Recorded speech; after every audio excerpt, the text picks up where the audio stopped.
So this is the M5 MacBook Air and I have been using it every single day. Editing, coding, too many tabs open, and it's a kind of perfect laptop. Not the most powerful laptop out there, and it's not even trying to be. But everything a normal person does in a day, it just handles it very smoothly. But that actually surprised me a lot because this is the cheapest MacBook that Apple creates and how it is handling everything I throw at it. So let me show you how I actually use it, my real everyday. This is my whole life on it use, and stick around because at the end I'll show you how you can get one of these for way less than you'd think, and nobody is even talking about that. So here's how I actually use this thing, and it is not light work. Let's start with the everyday chaos. Right now as I'm talking, I have got two full browsers running, not two tabs, two whole browsers, and in those I genuinely cannot count the tabs. I have stopped trying, it's a ridiculous number. And on top of it, Slack is open, Google Sheets is open, Claude is running for half of the things I do in a day. All of it running at the same time. And the thing is, I bounce between all of it constantly. And there is no lag, no spinning beach ball, no little pause where you are wondering if it froze or just moved. That sounds like a small thing, but when you are actually working, that's the whole experience. Your computer should be able to keep up with your brain instead of slowing down. And this laptop perfectly does that. Then there is coding. I build MVPs, run automations, test our ideas. The kind of stuff you'd think need a big machine sitting on a desk. Not this little thing. And it doesn't even flinch. The real test though was editing. The whole video, the one you are watching right now, was cut and exported on this laptop. 4K footage, full timeline, B-roll stacked up everywhere. That's supposed to be the hard stuff, and it just handled it.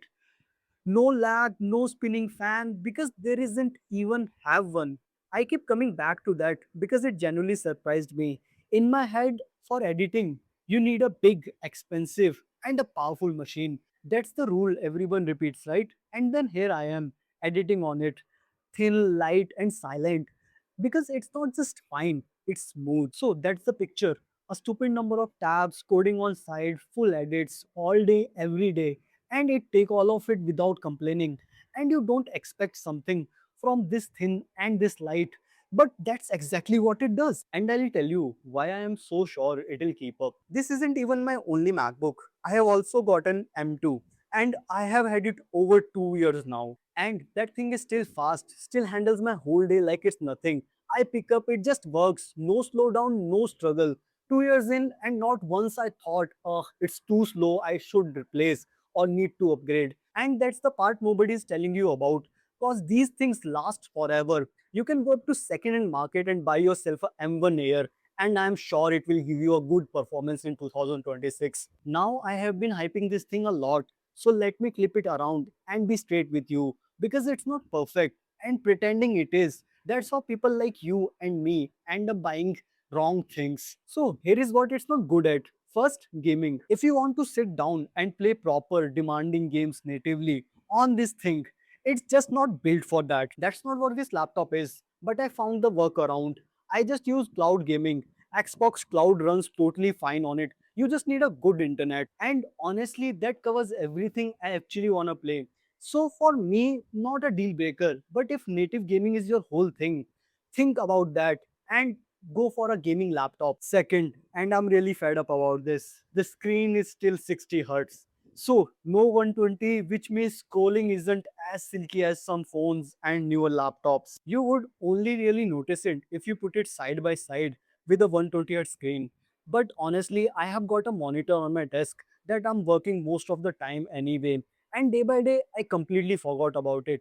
It's just not something that come up when you are actually using the thing. And third, it's fanless. There is no fan inside, which is amazing because it's dead silent always. But the trade-off is when you really push it for long time, like a long export, it gets warm and it will slow down a bit to cool itself off. That's the deal you are making for something this thin and this quiet. And here is the real question, and it's the one that actually matters. Does any of that stuff actually hit you in real life? For me, barely ever. The heat only show up on the heaviest, longest task. The gaming I worked around in 5 seconds. The screen, I genuinely don't think about it. When I line them up, they are small.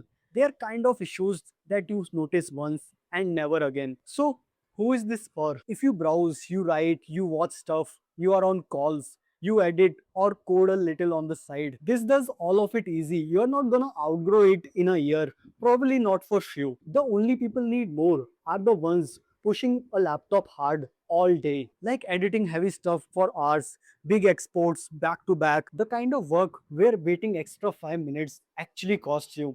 If that's your job every day, okay, get something more powerful. But that's not most of us. For everyone else, this is all you need. Okay, so you want one. Good. Let me save you some money on it. Apple quietly pushed MacBook prices recently, which means being smart matters more it used to. So here is the ladder. If you are buying it new, don't just walk into Apple store and pay full price. Check the big retailers first because a lot of them are sitting on older, lower pricing while their stock lasts. Quick tip, if you are from India specifically, Chroma and Reliance Digital still had the M5 at the old price, way under Apple's charging now. So if it is still available, go grab it now before it's gone. And if even that feels too much, just buy it used. Remember this M2 I showed you? 2 years old, still perfect. A used M2, an M3, whatever you can find second hand. It will do everything I just showed you in this whole video. The tabs, the coding, the editing, all of it for the fraction of the price. That's the smartest way. So that's it. This is more than enough for almost anyone. The real only question is how much you pay for it. And I just showed you how to pay less. And before you go, I actually need you to do something. Whichever laptop you are using right now, or whichever laptop you are thinking of buying, write it down in the comment with the reason. Because half the time, once you write them down and look at it, you'll realize if that laptop is good enough or not. So go on, write them down, and I actually want to see what you are working with. If this helped you out, do me a favor, subscribe to the channel. I make honest tech stuff like this all the time. No hype, just what actually works in real life. So yeah, subscribe and I'll see you on other side. Bye bye.